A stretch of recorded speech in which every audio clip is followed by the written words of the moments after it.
Hey guys welcome back to my channel. So இன்றைக்கி வந்து பார்த்திங்கன்னா ஒரு காலேஜ் ஒரு ஆஃபீஸ் மேக்கப்பில் ஒரு 2-3 பேர் கேட்டிருந்தீங்க. எனக்கும் இது ரொம்ப நாளாக போடணும் அப்படிங்கிற ஆசை.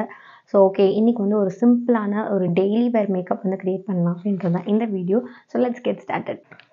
ஸோ இந்த வீடியோவில் வந்து ஆக்சுவலி நான் வந்து ஒரு சிம்பிளான மேக்கப் தான் க்ரியேட் பண்ண போகிறேன். பட் ஸ்டில் நான் எந்த லிப்ஸ்டிக்கும் போட போகிறது கிடையாது. அது என்னன்றது லிப்ஸ்டிக் வரும்போது நான் சொல்கிறேன், நீங்கள் தொடர்ந்து பாருங்கள். ஸோ இப்போ நம்ம வந்து டைரெக்டாக வந்து மேக்கப் போட்டுடலாம். ஆக்சுவலி காலையில் இன்னொரு ரீல் ஒன்று எடுத்தேன். ஸோ அதுக்காக ஆல்ரெடி ஐலைனர் போட்டிருக்கேன் லைட்டாக. ஸோ அது மட்டும் தான் போட்டிருக்கேன். ஆனால் ஸ்கின் கேர் மட்டும்தான் பண்ணியிருக்கேன், வேறு எதுவுமே பண்ணலை.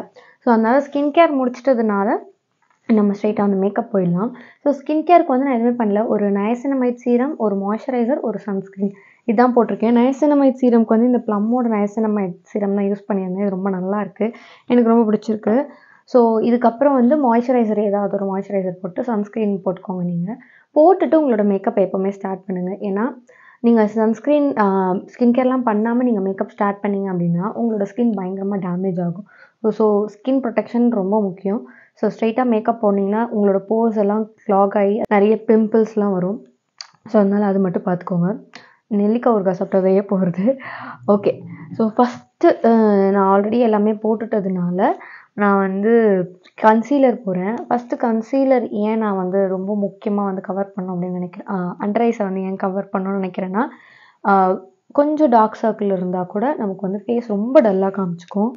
ஸோ அதனால வந்து இன்றைக்கி வந்து கன்சீலர் பண்ண போகிறோம். ஸோ கன்சீலர் தான் மெயின் இன்க்ரீடியன்ட், வேறு எதுவுமே கிடையாது. ஸோ கன்சீலருக்கு என்கிட்ட 2 ஆப்ஷன் இருக்குது. இது வந்து கன்சீலர், இது வந்து ஆரஞ்ச் கலர் கரெக்டர்.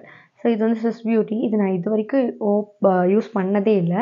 அண்ட் இன்றைக்கி எல்லாமே வந்து நம்ம கையில் தான் மேக்கப் போட போகிறோம். ப்ரஷ் எல்லாம் எதுவுமே யூஸ் பண்ண போகிறது கிடையாது. ஸோ இந்த ஆரஞ்ச் கரெக்டரை லைட்டாக, ரொம்ப லைட்டாக, ஏன்னா நம்ம ஃபஸ்ட் டைம் போடுறோம் அப்படிங்கிறதுனால. ஓகே,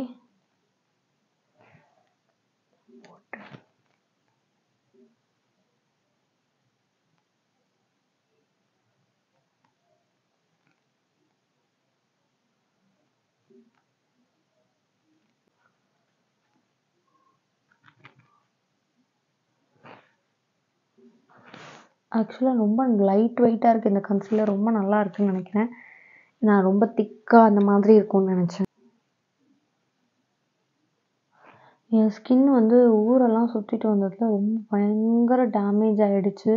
பெங்களூர்லேருந்து சென்னை, சென்னையிலேருந்து பெங்களூர், பெங்களூர்லேருந்து சென்னை, இந்த மாதிரி லாஸ்ட் மந்த் ஒரு ரோலர் கோஸ்டர் ரைடே நாங்கள் போயிட்டு வந்தோம். ஸோ அது ரொம்ப ஒரு மாதிரி ஹெக்டிக் ஆகி பயங்கரமாக ஸ்கின்னு டேமேஜ் ஆகி டேன் ஆகி பார்க்குறவங்கலாம் என்னாச்சு இவ்வளோ டேன் ஆகிட்டேன், இவ்வளோ டேன் ஆகிட்டேன் அப்படின்னு கேட்குறாங்க. எனக்கே தெரியும் நான் டேன் ஆகிட்டேன்னு. இதில் வேறு கேட்டு கேட்டு வந்து மனசை வந்து சங்கடப்படுத்துகிறாங்கப்பா. ஓகே, இது வந்து லைட்டாக அப்ளை பண்ணி பிளெண்ட் பண்ணியாச்சு. இப்போ வந்து இதுக்கு மேலே நம்ம வந்து அப்படியே விடக்கூடாது. இதை வந்து நம்ம கன்சீல் பண்ணணும். ஸோ எப்போவுமே கலர் கரெக்டர் யூஸ் பண்ணுறீங்க அப்படின்னா கன்சீலர் கண்டிப்பாக யூஸ் பண்ணுங்கள்.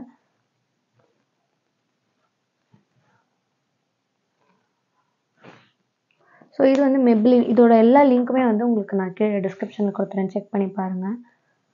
ஓகே, ஸோ ஓரளவுக்கு நம்ம வந்து கவர் பண்ணியிருக்கோம். காலேஜ் ஆர் ஆஃபீஸ் மேக்கப்புக்கு இந்த அளவுக்கு கவர் பண்ணால் போதும்.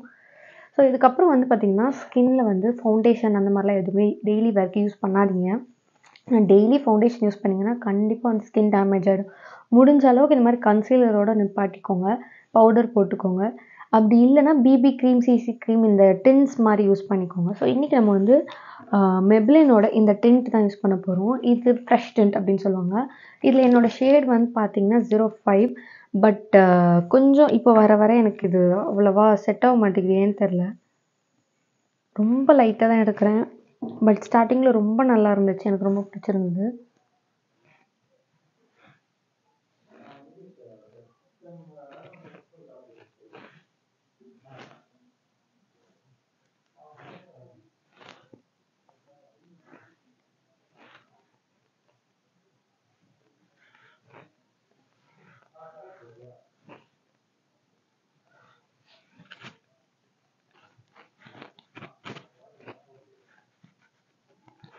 இந்த மாதிரி டேப் பண்ணிங்கன்னா கொஞ்சம் வந்து பிளெண்ட் ஆகிறதுக்கு ஈஸியாக இருக்கும்.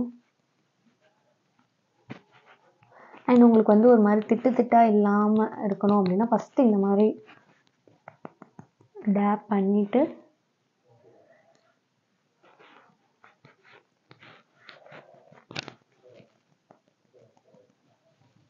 அதுக்கப்புறம் வேணால் பிளெண்டர் யூஸ் பண்ணிக்கோங்க நீங்கள், இல்லை ப்ரஷ் கூட யூஸ் பண்ணிக்கலாம். நான் எனக்கு கை மட்டும்தான் யூஸ் பண்ண போகிறேன்.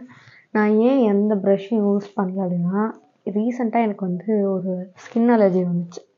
அதுலேருந்து ரொம்ப பயமாக இருக்குது. எனக்கு எது போடனாலும் இப்போ இந்த மேக்கப் லுக் போடுறதே எனக்கு ரொம்ப பயமாக இருக்குது. பட் ஸ்டில் வீடியோவுக்காக போடணும் அப்படின்றதுக்காக போட்டுட்ருக்கேன். உங்களுக்கு தெரியுதா, இந்த இடத்துல பயங்கரமாக டார்க் ஸ்பாட்ஸ் இருக்குது. நிறைய ஸ்கின் அலர்ஜி வந்து இந்த இடத்துல அப்படி ஆயிடுச்சு. ஆக்சுவலாக இந்த இடத்துல வரல, அது வந்து லிப்ஸில் வந்துச்சு. அதனால தான் நான் லிப்ஸ்டிக்கே வந்து போட மாட்டேன் அப்படின்னு சொன்னேன். ஸோ டெய்லி வேர் மேக்கப்புக்கு இவ்வளோ போட்டால் போதும். ஓகே, இப்போ நெக்ஸ்ட் வந்து ஐப்ரோஸ் ஆக்சுவலாக நான் இன்னும் ட்ரிம் பண்ணலை. நெக்ஸ்ட் வீக் வந்து மறுபடியும் வந்து சென்னை போகிற சான்ஸ் இருக்குது. ஸோ அதுக்காக வெயிட் பண்ணிட்டுருக்கேன். இல்லைனா வந்து இங்கே போய் பண்ணிடலாம் அப்படின்னு. சென்னை போனால் எனக்கு அங்கே செட் ஆகிடுச்சு. இங்கே வந்து பக்கத்தில் வந்து பார்லர் எங்கே இருக்குதுன்னு முதல்ல எனக்கு தெரியல. ஒரு வாட்டி இடையில ஷாப்பிங் போகும்போது ஒரு பார்லர் பார்த்தேன். அங்கே பண்ணுறாங்க. பட் எனக்கு என்னமோ அந்த சென்னையில் பண்ணால் தான் அந்த ஒரு சாட்டிஸ்ஃபேக்ஷன் வருது. ஸோ அதனால் எனக்கு பெங்களூர் வந்து 1 இயர் ஆகுது. பட் நான் ஒரே ஒரு வாட்டி தான் இங்கே பண்ணியிருக்கேன் ஐப்ரோ. இது வந்து ஸ்விஸ் பியூட்டியோட ஐப்ரோ பென்சில். ஸோ இதில் வந்து இந்த பக்கம் இந்த மாதிரி ப்ரஷ் மாதிரி வரும். ஃபஸ்ட்டு இந்த ப்ரஷ்ஷை வச்சு கோம் பண்ணிவிட்டு அதுக்கப்புறமா கேப் இருக்க இடத்துல மட்டும் ஃபில் பண்ணுங்கள். அதுதான் வந்து நேச்சுரலாக இருக்கும். ஃபுல்லாக தீட்டாமல், எஸ்பெஷலி இந்த இடத்துலலாம் ரொம்ப தீட்டாதீங்க. இந்த மாதிரி பின்னாடி அந்த சென்டரில் மட்டும் லைட்டாக பண்ணிவிட்டு ஃப்ரண்ட்டில் என்ன பண்ணலாம், எய்தர் மேலே ஆர் கீழே. நான் வந்து கீழே பண்ணுறேன் இந்த மாதிரி. ஸோ மேலேயும் கோடு போட்டு கீழேயும் கோடு போட்டோம் அப்படின்னா ஒரு மாதிரி இருக்கும். எனக்கு ஆக்சுவலாக இந்த சைடு வந்து பார்த்திங்கன்னா ஐப்ரோவே இருக்காது. இங்கேயாவது இங்கேருந்து ஸ்டார்ட் ஆகுது, இங்கே வந்து இங்கே தான் ஸ்டார்ட் ஆகுமே. அதனால லைட்டாக இப்படி பண்ணிவிட்டு இப்படி பண்ணிட்டோன்னா நமக்கு கொஞ்சம் ஒரு மாதிரி நேச்சுரல் லுக் கிடைக்கும். ஸோ அதுக்காக தான் இது மெயினாக வாங்கினேன் நான். ஒரு நேச்சுரல் லுக் கொடுக்கும் அப்படின்றதுனால. சம்டைம்ஸ் இதுலேயே நானே தெரியாமல் என்ன பண்ணிவிடுவேன்னா நல்லா தீட்டி விட்டுருவேன். அப்புறம் காஜல் தான் நம்ம வந்து டெய்லி வேருக்கு போடுற ஒரு மெயினான திங். ஏன்னா காஜல் இருந்துச்சு அப்படின்னாலே ரொம்ப பிரைட்டாக இருக்கும் நம்மளோட லுக் அன்னைக்கு.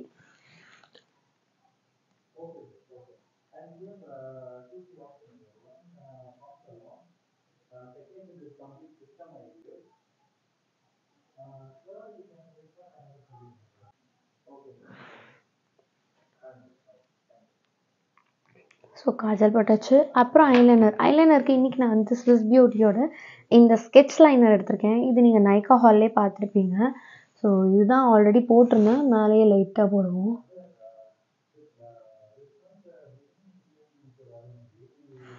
ஆக்சுவலாக கேமரா பார்த்து எனக்கு போட வராது. அப்படி கண்ணாடி பார்த்து போட்டு வரேன். ஆக்சுவலாக இந்த ஐலைனர் வந்து ரொம்ப பிக்மெண்டடாக இருக்குது. உங்களுக்கு செம்ம ஸ்மூத்தாக வந்து அப்படியே கிளைட் ஆகுது. ரொம்ப அழகாக இருக்குது. ஸோ இதுதான். அண்ட் இதுக்கப்புறம் வந்து பார்த்திங்கன்னா நம்மளோட பொட்டு, கம்மல் இதெல்லாம் வந்து பண்ண போகிறோம், வைக்க போகிறோம். நான் ஏன் லிப்ஸ்டிக் போடலை அப்படின்னா, எனக்கு வந்து இந்த ட்ராவல் என்ன ஆயிடுச்சு, ஃபஸ்ட்டு ட்ராவல் கிடையாது, ஃபஸ்ட்டு பெங்களூரில் தான் இது ஸ்டார்ட் ஆச்சு. பெங்களூரோட கிளைமேட் எக்ஸ்ட்ரீம் கோல்டு. எனக்கு அது சுத்தமாக செட் ஆகவே இல்லை. ஸோ என்ன ஆச்சுன்னா லிப் வந்து ட்ரை ஆகிட்டே இருந்துச்சு. நான் லிப் பாம் அப்ளை பண்ணிட்டே இருந்தேன், ஆனால் ட்ரை ஆகிட்டே இருந்துச்சு. என்ன பண்ணுறது தெரியல. நம்ம இன்ஸ்டண்ட்டாக நம்ம பண்ணுவோம்ல, நாக்கை வச்சு அப்படியே ஈரம் பண்ணுறது அதெல்லாம் பண்ணுவோம் இன்ஸ்டண்ட்டாக வந்து மாய்ஸ்சரைஸ் பண்ணுறதுக்காக. மேஜர் மிஸ்டேக் நான் பண்ணது அது ஒன்று. இன்னொன்று என்னென்னா, அந்த மாதிரி ரொம்ப ட்ரைனஸ் ஆகி எனக்கு என்ன ஆயிடுச்சுன்னா ரொம்ப ஒரு மாதிரி பீல் ஆக ஆரம்பிச்சிருச்சு ஃபுல்லாக. அது மேலேயே நான் வந்து வேறு லிப்ஸ்டிக்கை வேறு போட்டேன் ஒரு நாள்.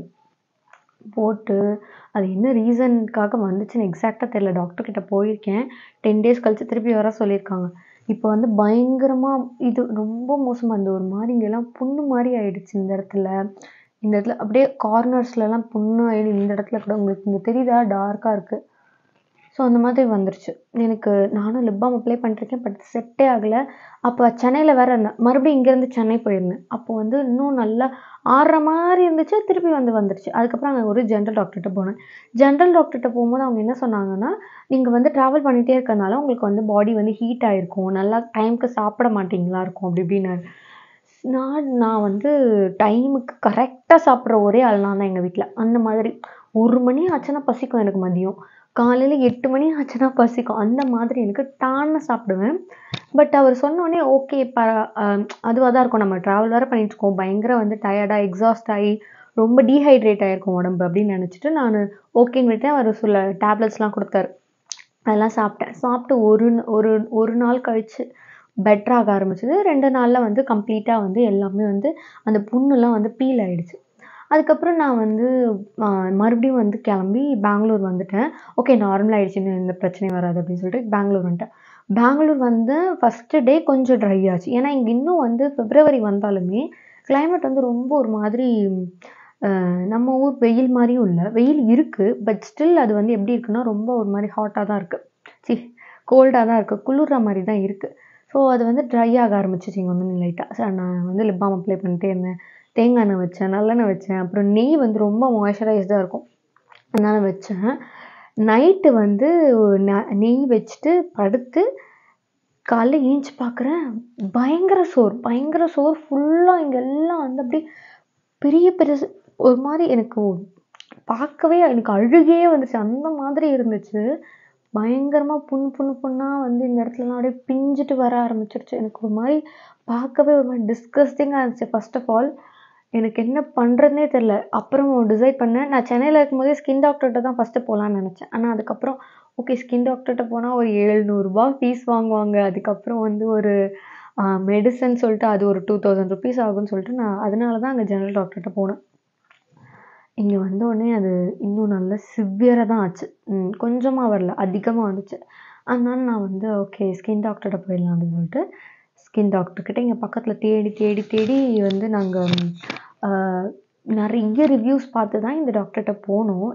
எனக்கு பெங்களூர்ல டாக்டர்ஸ் பார்க்கவே பிடிக்காது. முன்னாடி ஒரு வாட்டி பயங்கர ஃபீவர், எனக்கு வந்து வாமிட்டிங் எல்லாமே இருந்துச்சு. அப்ப வந்து ஒரு டாக்டர்ட்ட போம்போது நார்மல் டாக்டர், ஜெனரல் டாக்டர்ட்ட போம்போதே எனக்கு அந்த அளவுக்கு சாட்டிஸ்ஃபேக்ஷன் இல்ல. அதனால எனக்கு பெங்களூர்ல டாக்டர்ஸ்னாலே கொஞ்சம் அலர்ஜி தான். அது சரி பரவால்ல போய் தானே ஆகணும்னு சொல்லிட்டு போனோம். இங்கிலீஷ்ல தான் பேசணும். நம்ம வந்து இங்கிலீஷ் பேசுனாலுமே நம்மளோட ஓன் மதர் டங்க்ல பேசும்போது தான் இன்னும் நல்லா ஃப்ளூயன்ட்டா எக்ஸ்ப்ளைன் பண்ண முடியும். அண்ட் கரெக்ட்டா வந்து அத கன்வே பண்ண முடியும். இங்கிலீஷ்ல வந்து அ கன்வே பண்ணலாம். பட் எங்கேயாச்சும் அதனால தான் எனக்கு வந்து லாங்குவேஜ் ப்ராப்ளம்னால தான் எனக்கு மெயினா வந்து பெங்களூர் டாக்டர்ஸ் பார்க்கறதுக்கு கொஞ்சம் பயம். பட் நான் இன்னும் எக்ஸ்ப்ளோர் பண்ணலன்னு வச்சுக்கோங்களேன். ஒரு டாக்டர் கிட்ட தான் போனேன்னு நெனைக்கிறேன். அதனால தான் எனக்கு இந்த இது. பட் இவங்க வந்து நம்ம சொல்றத கரெக்ட்டா வந்து புரிஞ்சுக்கிட்டு, கரெக்ட்டா மெடிகேஷன் குடுத்தாங்க. அ எனக்கு ஒரு லிப் பாமும், ஒரு லிப் கிரீமும் வந்து லிப் கிரீம் இல்ல. அது ஒரு எப்படி சொல்றது? ஒரு ஆன்டி பாக்டீரியல் கிரீம் மாரி ஒண்ணு குடுத்தாங்க. ஸோ அந்த கிரீமும் போட்டதுக்கப்புறமா எனக்கு ஆக்சுவலா ஃபர்ஸ்ட் டேவே எல்லாமே போயிருச்சு. அந்த மாரி இருந்துச்சு. அவ்ளோ ஒரு இது. எனக்கு அந்த அளவுக்கு இருந்துச்சு. அந்த டாக்டர் நல்லா பார்த்தாங்க ஆக்சுவலா. எனக்கு அப்பதான் கொஞ்சம் அப்பாடா! அப்படி இருந்துச்சு. அதுக்கப்புறம் இப்போ கொஞ்சம் பரவால்ல. பட் ஸ்டில் பயமா இருக்கு. எனக்கு எதுவுமே அப்ளை பண்றதுக்கு கூட. எனக்கு வந்து நான் ஸ்கின் கேரே ஒரு வாரமா பண்ணல. ஏன்னா, இங்க என்னாச்சுன்னா, ஒரு மாதிரி ஒரு லிக்விட் டிஸ்சார்ஜ் வருது. அந்த டிஸ்சார்ஜ் பட்டு அப்படியே அந்த இடமே ஃபுல்லா ஃப்ரீஸ் ஆயிடுது அப்படியே. அதே மாரி இங்கேயும். ஸோ, நான் இப்ப கை வச்சு ஏதாவது நோண்டி, அது இங்க எங்கேயாவது பட்டுச்சுன்னா, ஃபுல்லா அது வந்து ஸ்ப்ரெட் ஆகறதுக்கு நெறைய சான்ஸ் இருக்கு. ஏன்னா, ஃபர்ஸ்ட்டு லிப்ஸ்ல அப்படிதான் ஸ்ப்ரெட் ஆச்சே. எனக்கு வேற அவங்க வேற பயமுறுத்திட்டாங்க. "நீங்க வந்து இந்த டெஸ்ட் எடுத்துட்டு வாங்க உடனே" அப்படின்னு சொல்லிட்டாங்க. எனக்கு ஒரு மாரி தூக்கி வாரி போட்டுருச்சு. என்னடா லிப்ல சாதாரண ஒரு காயத்துக்கு இவ்ளோ ஒரு பெரிய ஒரு இதுவா இருக்கே அப்படின்னு சொல்லி. ஏன்னா ஜுரத்துக்கு கூட நம்மலாம் போய் ரெகுலரா வந்து பிளட் டெஸ்ட் எடுக்க மாட்டோம். மாத்திரையிலேயே சரி பண்ணிட்டு வந்துருவோம். ஸோ இப்படி இருக்கும்போது பயங்கரமா ஆயிடுச்சு. ஒரு லிப்ஸ்டிக் ஏன் போடல? அப்படின்றதுக்காக தான் இந்த எக்ஸ்ப்ளனேஷன். ஸோ லிப்ஸ்டிக் நான் வந்து ரெக்கமெண்டேஷன் டெய்லி வேருக்கு நான் வந்து கண்டிப்பா சஜெஸ்ட் பண்ற லிப்ஸ்டிக் ஆக்சுவலா இன்னும் ஒரு 3 லிப்ஸ்டிக் புதுசா வாங்கி வச்சிருக்கேன். அது வீடியோ போடணும் அப்படின்றதுக்காக. பட் நான் இன்னும் ட்ரை கூட பண்ணி பார்க்கல எதையுமே. பயமாக இருக்குது. ஒரு கம்மிங் ஃப்ரைடே தான் வந்து டாக்டர்கிட்ட அகெயின் போகணும். போகும்போது தான் கேட்கணும், லிப்ஸ்டிக்லாம் போடலாமா? இது லாக்மேயோடது. இது என்னோட நிறைய வீடியோஸில் நீங்கள் பார்த்துருப்பீங்க. லாக்மேலேருந்து ஃபாரெவர் மேட் லிக்விட் லிப் கலர்லேருந்து நியூ ட்ரீம் அப்படிங்கிற ஒரு ஷேட். ஸோ இது வந்து செம்ம நியூடாக இருக்கும். லிப் கலர்லேயே இருக்கும் அப்படியே. செம்ம சூப்பராக இருக்கும். அண்ட் இது வந்து ரொம்ப அஃபோர்டபுள் கூட. இதோட லிங்க்கும் வந்து உங்களுக்கு டிஸ்கிரிப்ஷனில் கொடுக்குறேன். நீங்கள் செக் பண்ணி பாருங்க. உங்களுக்கு வந்து இன்னும் கொஞ்சம் டார்க்காக வேணும் இதே லிப்ஸ்டிக் அப்படின்னா நீங்கள் லிப் லைனர் போட்டு அதுக்கு மேலே வந்து நீங்கள் அப்ளை பண்ணிக்கலாம். ரொம்ப அழகாக இருக்கும். அண்ட் ரொம்ப ட்ரை ஆகாது. பட் ஸ்டே வைஸ் பார்த்தீங்கன்னா ரொம்ப லாங் ஸ்டே அப்படிலாம் இருக்காது. மேட்டிஃபையிங்காலாம் இருக்காது. ஒரு நார்மல் லிப்ஸ்டிக் தான். நீங்கள் எதாவது சாப்பிட்டிங்கன்னா கொஞ்சம் அழிஞ்சிரும். ஸோ அப்ளை பண்ணுற மாதிரி தான் இருக்கும். பட் டெய்லி வேர்க்கு இது ஒரு பெஸ்ட் ஆப்ஷன். நான் எங்கே போனாலும் இதை தான் வந்து போட்டு போவேன். அப்படி இல்லை உங்களுக்கு ப்ரௌன் ஷேட் மாதிரி வேணும்னா ஸ்விஸ் பியூட்டியிலேருந்து இந்த ப்ரௌன் ஷேட் நான் வந்து சஜஸ்ட் பண்ணுவேன். இது வந்து ஒரு லிப் க்ரையான். இதோட ஷேட் வந்து பார்த்தீங்கன்னா செம்ம ப்ரௌனாக இருக்கும் அப்படியே. So creamy lipstick. இது ஒரு திக்கான க்ரீமி லிப்ஸ்டிக். இதுவும் ஸ்டே வந்து ஓரளவுக்கு டீசன்ட் ஸ்டே ஆகும். ஸோ உங்களுக்கு மேட் ஃபினிஷ் கொடுக்கும். எல்லாமே சூப்பராக இருக்கும். இந்தியன் ஸ்கின் டைப்புக்கு இந்த 2 லிப்ஸ்டிக்குமே வந்து பயங்கரமாக செட் ஆகும் இந்த இந்தியன் ஸ்கின் டோனுக்கு. ஸோ இந்த 2 லிப்ஸ்டிக் தான் நான் எனக்கு உங்களுக்கு சஜஸ்ட் பண்ணுவேன். ஸோ இதுதான் நம்ம காலேஜ் டெய்லி வேர் மேக்கப் லுக். ரொம்ப சிம்பிளான லுக். நான் லிப்ஸ்டிக் போடாததுனால எதுவுமே போடாத மாதிரியே ஒரு ஃபீல் எனக்கு. ஸோ இந்த லுக்கை வேணால் நீங்கள் ட்ரை பண்ணி பாருங்கள். எல்லா ப்ராடக்ட்டோட லிங்க் வந்து டிஸ்கிரிப்ஷனில் இருக்குது. அண்ட் என்னோட இன்ஸ்டாகிராம் ஹேண்டில் இதுதான் என்னோட இன்ஸ்டாகிராம் ஐடி. ஸோ ஃபாலோ பண்ண மறக்காதீங்க. ஸோ இன்னொரு வீடியோவில் மீட் பண்ணுறேன். பை.